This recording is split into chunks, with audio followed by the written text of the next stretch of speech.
தமிழகத்திலிருந்து தொழில்துறை நிறுவனங்கள் வெளி மாநிலங்களுக்கு செல்வதற்கான காரணம் என்ன என்பது குறித்து இந்திய தொழில் முனைவோர் சங்கத்தின் தேசிய தலைவர் ரகுநாதனுடன் நமது செய்தியாளர் ஜெயலானி நடத்திய கலந்துரையாடலை காணலாம்.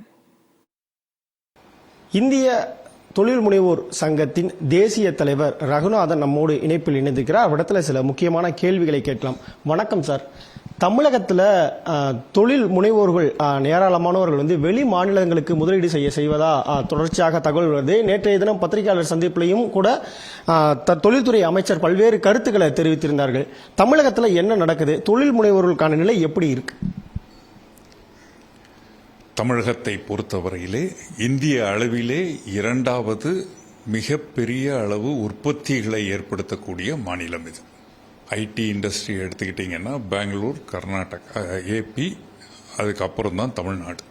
மேனுஃபேக்சரிங்கில் பலதரப்பட்ட இண்டஸ்ட்ரீஸ், குறிப்பாக எக்ஸ்போர்ட் சார்ந்த நிறுவனங்கள் அதிகமாக இருக்கக்கூடிய ஒரு மாநிலம். கடந்த ஆட்சியில் எத்தனை MOU போடப்பட்டது, உண்மையான நிலவரம் என்ன, வெள்ளை அறிக்கை எங்க, அதில் எந்தெந்த ஸ்டேஜில் ஒவ்வொரு அறிவிப்பும் இருக்குது, எவ்வளவு கன்வர்ஷன் ரேட் இருக்க போகுது.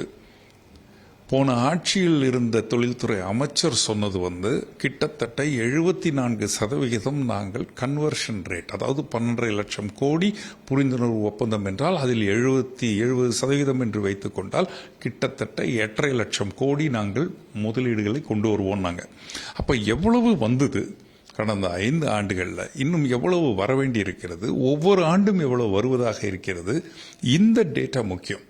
ஒன்று.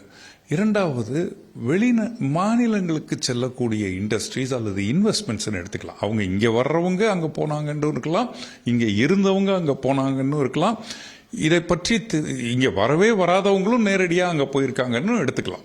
மின் கட்டணம் உயர்வு இப்போ இந்த ஜூலை 1 நடைமுறைப்படுத்துறதுக்கான வாய்ப்பு இருப்பதாக கூறப்படுது. ஏன்னா ஏற்கனவே கடந்த 4 ஆண்டுகளாகவும் தொடர்ச்சியாக அந்த மின் கட்டணம் உயர்வு இருந்தாலும் கமர்ஷியல், அதாவது டொமஸ்டிக் யூசர்ஸ், வீட்டு பயன்பாட்டாளர்களுக்கான அந்த தொகையை அரசு ஏற்றுக்குச்சு. ஆனால் நம்ம தொழில்துறை நிறுவனங்களுக்கு இந்த உயர்த்தப்பட்ட மின் கட்டணங்கள்லாம் கடுமையாக உயர்வை சந்திச்சிருக்கு. 4 ஆண்டுகளும் ஒவ்வொரு ஆண்டும் ஒவ்வொரு மின் கட்டணம் உயர்வை சந்திச்சிருக்கு.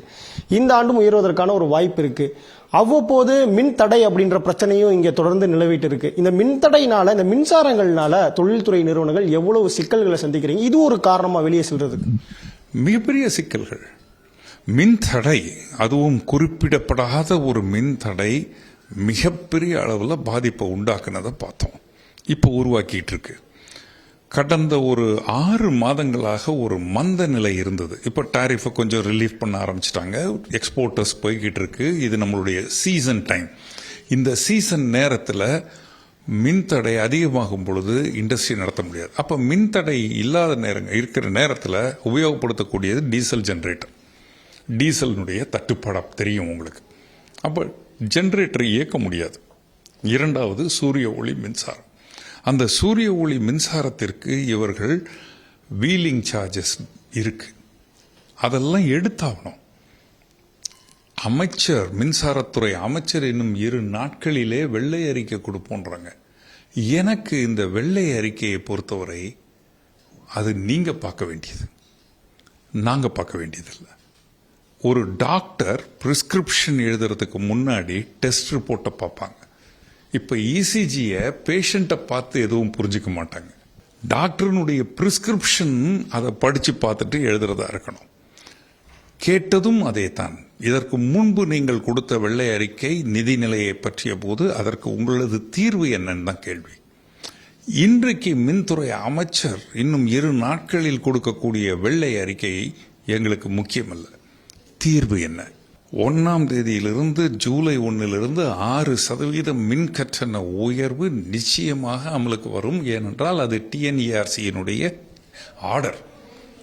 இதில் வருமா வராதான்ற கேள்வி இல்லை. அதுக்கு ஈடுகட்டக்கூடிய சப்சிடியைத்தான் ஸ்டேட் கவர்மெண்ட் டான்ஜெட் கொடுக்கணும், நிவர்த்தி செஞ்சாங்கன்னா. அப்போ நம்ம இது ஏன் இன்னும் இதை பற்றி நம்ம இன்னும் பேசலை? எப்போ பேச போகிறோம்? இதெல்லாம் தான் கேள்விகள். உங்களுடைய நேரத்தில் எங்களுக்கு முக்கியமான தகவல்களை பதிவு செஞ்சதுக்கு ரொம்ப நன்றி சார்.